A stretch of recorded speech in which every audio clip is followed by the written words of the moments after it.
O samantala, Fire Prevention Month naman ngayong March, kaya si Makata ituturo naman sa atin kung ano nga ba ang tamang gawin kapag nagkasunog. Eto na, from Pasig.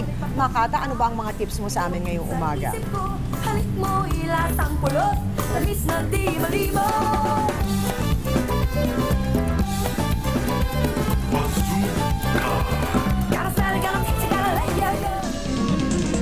Through the fire, through the limit, to the wall, for a chance to be with you. Maraming salamat, Res Kumares! Happy Tuesday morning mga kapatid! Nagsimula na nga po ang buwan ng Marso. Kaya po sa paghahanda ng sunog, dapat tayo ay matuto. Fire Prevention Month kasi kung tawagin ito. 488 insidente ng sunog sa NCR na ang naitala mula Enero hanggang Pebrero ngayong taon. Kaya po ang Bureau of Fire Protection handang-handa na sa pag-aksyon. At ako rin sa pag-aksyon ay ready dito sa RED Training Center sa Pasig City. Ang RED o Rescue Emergency Disaster Training Center ay tinayo noong Setyembre ng nakaraang taon. Ito po ang kauna-unahang training center na itinayo para sa rescue, emergency, and disaster training. Iba't ibang training courses ang pwedeng matutunan dito kahit mga non-residents ng Pasig. At para po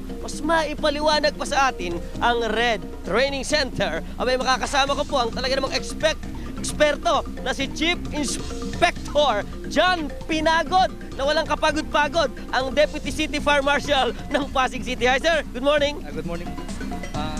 And sir, unang tanong ko po sa inyo, ano po ba ang layunin ng RED Training Center? Unang-una po sa lahat, binabati ko po ng napakagandang walang sunog na umaga ang mga lahat ng nanonood. Ang RED Training Center po ay ipinatayo last year ni Mayor Bobby Eusebio para po makater lahat po ng training. Hindi lang sa Pasig City, kundi kahit saan pong lugar sa ating buong bansa. Ang training na ito ay nakakatulong po ng mga karate, especially pag mayroon po tayong disaster para po sila ay handa palagi. At dahil nga po Fire Prevention Month ngayon, ano hubang training ang dapat nilang matutunan para alam nila talaga yan? Pati ako. Usually ngayong month ay punong-puno na po tayo ng schedule. Ang itunuturo po natin ngayong Fire Prevention Month ay yung basic firefighting and rescue po. Ayan, katulad po yan, halimbawa may sunog sa ating likuran, ano po ang dapat nilang gawin pag-aksyon ng mga bumbero natin? Within 7 minutes po, asahan nyo po ng mga bumbero natin ay darating. Unang-una pong gagawin ay i-assess po yung situation. Kung meron pong natrap na biktima sa loob, so yun ang unang gagawin, yung rescue. And then extricate po yung victim kung meron sa taas. Pag ligtas na po yung ating victim, ibababa na po, ay susunod na po yung ventilation, bubuksan yung... Sir, ibig niyo po pala sabihin, pag pala may sunog, hindi agad diretso sa apoy. Doon pala sa mga tao muna tayo. Siyempre, ang priority po natin ay iligtas po yung mga tao bago po yung property. Ayan, kagaya po niya, nasa 4th floor pa pala yung biktima. Nasaan yung biktima? Parang natutulog pa. Siyempre, unconscious po siguro yon. And then let's wait po dito sa rescue natin kung ibababa na po siya. Ayan, ako, kailangan po talaga dyan maingat ang lahat ng ating mga rescuer. At pagkatapos na po, na yan ay makuha doon sa itaas at talaga namang masiguro natin na siya ay ligtas na, ano na po ang susunod natin? Siyempre po, siya po ibababa tapos bigyan po natin siya ng kaukulang medical attention, dadalhin sa ospital kung kinakailangan. And then after that, susunod na po yung firefighting natin.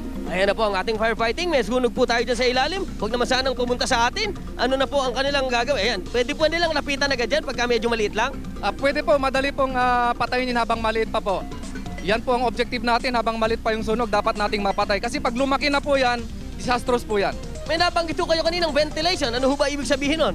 Ang ventilation ay para maalis po yung mga toxic gases, yung mausok, para safety po yung mga firefighters natin na pasukin po yung burning structure. Paano po yun? Dapat may nilalabasan pala yung usok. Halimbawa pong talagang covered yung area o talagang yari sa bato, nakabubong pa, hindi talaga mailabas yung usok dahil sa mga bintana, walang pinto. Ginagamitan po natin siya ng technique. Yung fog ng nasa na lumalabas na yan, itinutulak po niya yung usok palabas. Papunta sa pinakailalim na lugar para po makapasok yung mga firefighters natin. At gumagawa rin pala tayo ng daan, ng butas, pinapalakol pa nila. O siyempre, kasi mahirap pong buksan yung bubong kaya meron po tayong fireman's axe na ginagamit. Ayan, maraming salamat po sa inyo, sir. At huwag niyo ho akong iiwanan dahil marami pa ako mamayang katanungan. Dahil mga kapatid, yan pong aming i-discuss dito po sa aming likuran tungkol po sa pagbuksa ng mga sunog na talaga namang dapat din nating iwasan.